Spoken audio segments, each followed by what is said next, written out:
Godmorgen, mit navn er Mathias DK. Jeg laver YT på Klondike-serveren i byen. Jeg vil hurtigt vise jer med vores nye trailerpark på serveren, så jeg håber rigtig meget, at der er nogen, der vil join os i dag.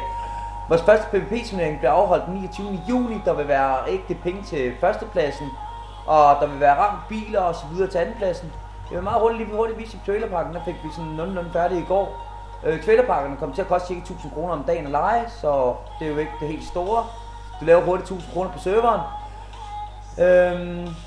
Men som sagt vil jeg lige fortælle jer lidt om PvP-turneringen. Den bliver afholdt lørdag den 29. på serveren her. Den bliver afholdt i 1,8 om lørdagen, og vi har også PvP-turneringen gennem søndagen i 1,10.2.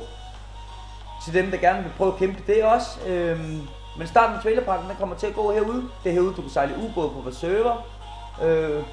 Ubådene har vi ikke helt prissat endnu, men når serveren åbner, kan du få lov til at få en gratis tur i dem. Mens PvP-turneringen bliver afholdt, så vil der stå en klar til at give jer en ubåd og vise hvor I kan sejle henne. Hurtigt vil jeg vise ubåden, den ligger klar heromme til at sejle. Jeg kan desværre ikke sejle i den lige nu, på grund af at den ligger på lidt for lavt vand. Jeg kan jo lige prøve.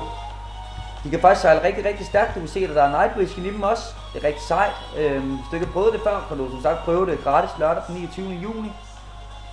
Så jeg håber rigtig meget, at du vil join med Klondike-serverne. Hej!